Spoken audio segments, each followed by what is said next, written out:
So, a little bit about brainwaves. You ready? You geniuses? Beta brainwaves. When you are waking consciousness, and you wake up in the morning, and your eye starts to perceive daylight, the moment your eye picks up daylight, the optic nerve sends a signal right to the pineal gland, and the pineal gland begins to make a neurotransmitter called serotonin. And serotonin is the daytime neurotransmitter, and it creates excitatory function in the brain. And the moment the brain begins to fire in serotonin, you begin to pay attention to your outer world. And the brain perks up, and now the brain's job is to create meaning between the outer world and the inner world. And the way it does that is it uses its senses. And it's thinking about how it feels, if it's tired, if it's hungry, who's a threat, who they like, what things they have to do. And as that starts to happen, the brain waves in the neocortex, or the thinking brain, where conscious awareness exists, is very fast. Are you with me? Now, when you go to bed at night and light begins to diminish, and your brain is perceiving less light, the signal that goes to the pineal gland takes serotonin and turns it into melatonin. And melatonin makes you sleepy and changes your brain waves. So we could say that Sarah gets you up in the morning and Mel puts you to bed at night. You got it? Now, think about this. If you want to be defined as thought alone, you have to become thought alone. And when you do that, and you close your eyes, and you sit in a meditation, and you put blindfolds on, or you close your eyes, you are disconnecting from your external environment. Your attention is no longer on the outer world because you're seeing less information, which is 80% of information, sensory-wise, comes through your eyes.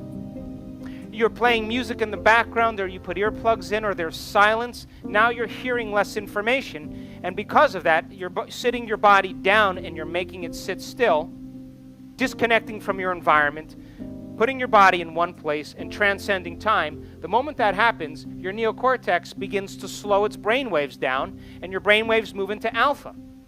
And in alpha, that's the imaginary world, where the inner world is more real than the outer world. You could still hear the outer world, you could sense it, but more of your attention is in the inner world. How many people are with me? Now, if you allow your body to fall asleep and your mind is awake, that's called theta. That's what I call twilight. Now, if you've conditioned your body to be the mind and your body is now asleep, it means it's no longer the mind, which means instantaneous change can happen. And when we studied our students in long meditation, we see these huge bursts of theta, really long, profound bursts of theta, and they are in the netherworld. And their body is resting and their mind is awake. They're dreaming in that state.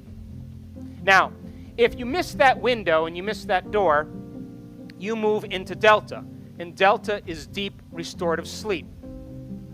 Now, every now and then, we see this in our work a lot of times, you'll see what we call gamma brainwaves. Now, I call gamma brainwaves super consciousness. And when that kundalini energy that's sitting in those lower centers that you use for sexual expression, to digest your food, all the energy you need to drive aggressively or tell your coworker off or being chased by a predator, all the energy that's sitting in these lower centers, instead of being eliminated out, begins to move up. And when that energy begins to move up, that sympathetic nervous system switches on right with the parasympathetic nervous system, and the body is relaxed, and just like an orgasm, that energy begins to release up into the brain. And there's a little gate at the brain stem called the thalamic gate. And the moment that gate opens up, that energy begins to move right into the pineal gland. And the pineal gland is sensitive to pressure. And all of a sudden, that pineal gland gets a rush of energy, and it compresses, and it begins to release electromagnetic energy. And the pineal gland begins to take melatonin and turn it into some very profound neurotransmitters. And we have measured amplitudes of energy in our work 10 times, 100 times, 1,000 times, 26,000 times, 40,000 times normal in the brain. And that's because when that neurotransmitter is released, and that electrical current begins to activate the nervous system, all of a sudden you're tuning in to possibility, and now the brain and nervous system is processing a greater stream of consciousness, and those microtubules in the cells turn on. If you take that same molecule and you tweak it again, you'll find the most powerful hallucinogenic known to man.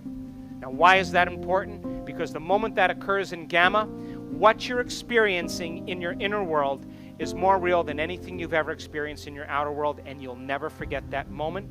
And the brain literally tracks it neurologically and produces a new chemical, and the moment that occurs, the body moves out of the past. And we have seen people heal themselves instantaneously when this energy is released. So then, gamma then is superconsciousness. It's when the sympathetic nervous system begins to release energy back to the brain, and all the energy you've used to create a baby, to digest food, to run from a predator, is now moving up to the brain from whence it came. And when that occurs, the brain goes into a heightened state, and that's called gamma. So, from the ages of 0 to 2, children, for the most part, are functioning in delta brainwave patterns. They're asleep with their eyes open. Between the ages of 2 and 6, their brainwaves move into theta, which means they're in twilight. And if you ever see a child 2 or 3 years old, they're tracking things around the room that you can't see because they're in a lucid state. Now, between the ages of 0 and 6 years old, their brain is completely in the subconscious state, and all of their attention is on their inner world and not on their outer world. As they begin to learn the laws of the environment, their brainwaves move into alpha. So for the first 6 years of their life, they're in an imaginary state. And so then in alpha, they pretend, they play, they begin to interact with their outer world, and they're paying attention to their inner world.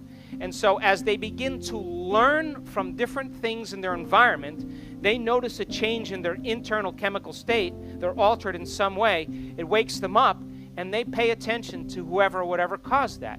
And because their awareness is now going more on their outer environment, their brainwaves move into alpha.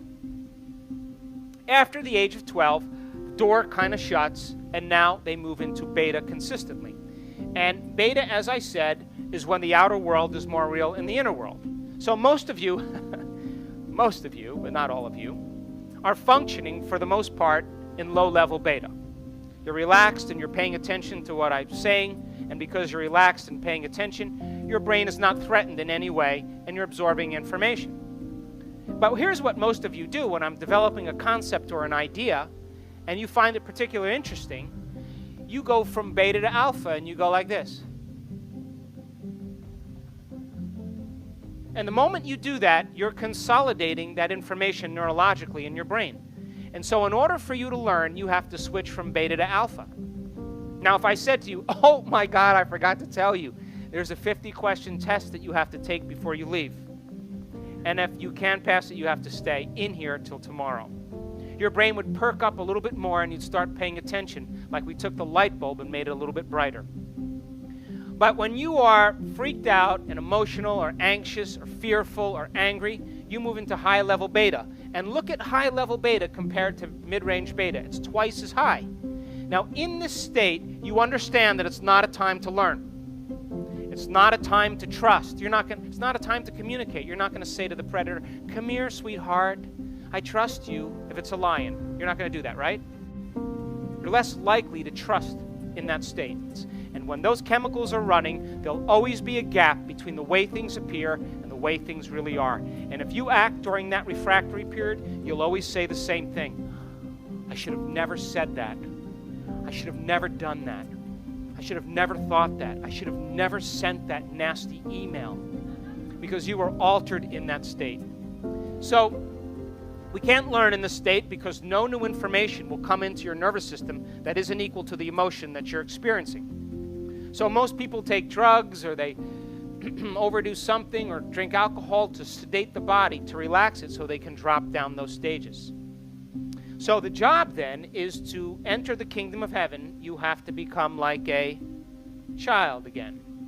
You with me? So let this circle represent your mind. And when you're born, you're totally subconscious mind. How do we know that? Because we just study the brain waves, and for the first 7 to 12 years of your life, your brain is in a subconscious state. And you learn by these positive and negative identifications and associations. So our groove then is to go from beta to what? And we would call that alpha 2 and theta 2. And we could say then that beta and alpha represent the conscious mind, and alpha, theta, and delta represent the subconscious mind. How many people are with me? Gamma superconsciousness, it doesn't fit in that model. Now, take a look at this. When you're living by the hormones of stress, you produce very incoherent brainwave patterns because different compartments are not working together because it's not a time to communicate. It's time for emergency. And when you measure those brainwave patterns, they're very incoherent. When you begin to connect to source, when you truly allow that consciousness, your subjective free-willed consciousness, to merge with that objective consciousness, which is a loving intelligence and intelligent love, and you begin to merge with it, different compartments of your brain that were once divided begin to work together and synchronize. And when that occurs, you start to feel whole. You start to feel more love for your life. You feel more spontaneous, more poised. You feel clear. You trust in the universe because your brain is now functioning in a holistic state.